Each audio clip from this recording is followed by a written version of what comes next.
weeks ago, a group of people came together for the 24th Annual Christina River Cleanup.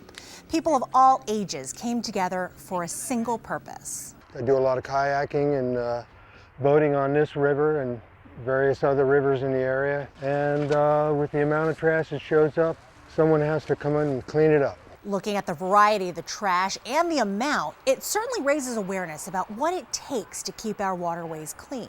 WHYY is undertaking a 2-year project to bring you stories about the way we use our rivers, ponds, and streams. Look for our stories online, on the radio, and right here on First.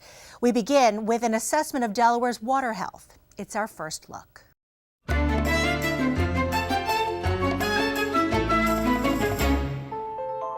Except for the beaches, nearly all of Delaware's waterways are polluted.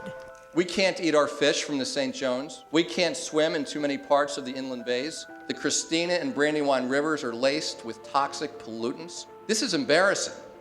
This is unacceptable. And we must change it. But paying for that change came with a proposed $45 annual fee, and no one was buying. The proposal really was intended to generate additional financial resources to accelerate a lot of the good work that we've done. And some of the Department of Natural Resources and Environmental Control's good work can be seen here at Mirror Lake in Dover. We've had a fish advisory in place for Mirror Lake for several decades, since 1988. The problem? PCBs. Those are polychlorinated biphenyls. They're not used anymore. They are really legacy contaminants. And if you eat enough of them, you can get sick. Back before there were strong federal, state, local laws and regulations, there were a lot of contaminants that were released to the environment that are very persistent. They don't break down easily. They're also toxic. Without any intervention, Rick Green and DENREC hydrologist John Cargill estimated it would be 50 years before the state could lift the fish advisory. But they wanted to speed things up. Approximately a year and a half ago, we had applied approximately 80 tons of an activated carbon product called sedimite to the pond itself. Once the carbon's holding on to that contaminant, it's not free to be in the water or dissolved in the water and get into those critters that are living and eating and working there in that bioactive zone.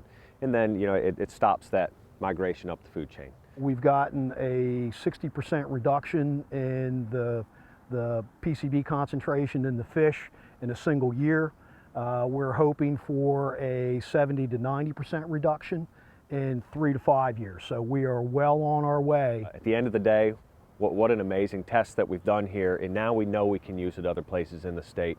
The $1 million cleanup and restoration project was part of the state's Watershed Approach to Toxics Assessment and Restoration Project, or WHYY. Under the initiative, DENREC monitors the state's watersheds against those stubborn contaminants by taking sediment, water, and fish tissue samples.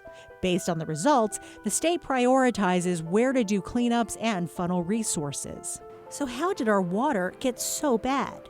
Over the past century, Delaware's industrial and agricultural past, poor wastewater management, as well as lax regulation over stormwater runoff, all had a hand in dirtying our waterways. We are living with a legacy of uninformed practices, I should say maybe, where we've applied a lot of material to the land that over time we've come to learn have an impact on our soils and our water quality. Now that we know better, Small says for the first time since 1990, new stormwater regulations are in place, as well as stricter standards on septic systems.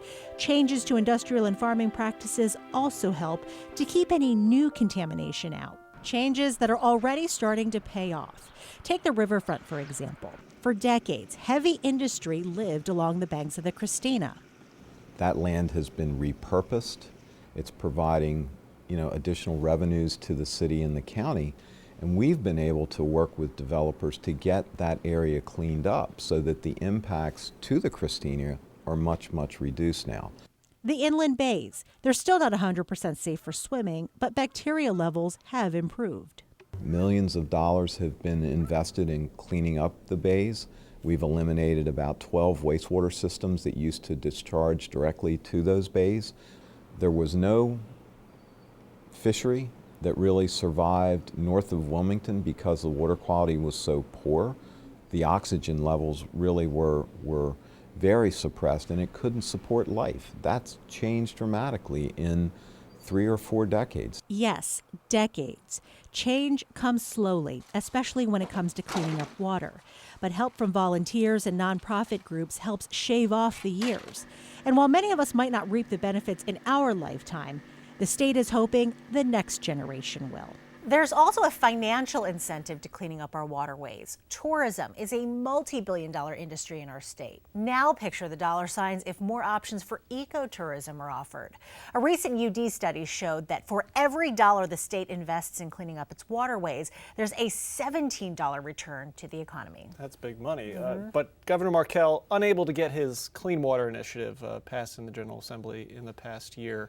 Has that hindered what DNREC's been able to do to clean the water? Well, cleanup, stormwater, wastewater upgrades, those are the biggest parts of DNREC's budget. Now, had that $45 annual fee been passed, all it would have meant would be that DNREC could accomplish a lot more and faster. But the priorities are still the same. They just can't do it as quickly. In your piece, we saw what's being done at Mirror Lake and the success there. Is that technology something that can then be translated to other waterways in the state? Is that being done? It can, and it is going to be. The technology is going to be applied to Little Mill Creek in a pretty industrialized part of Newcastle County. And hydrologist John Cargill tells me that tests and assessments on the Brandywine, Christina, and Shellpot will be conducted this fall. All right, Shirley, thanks so much.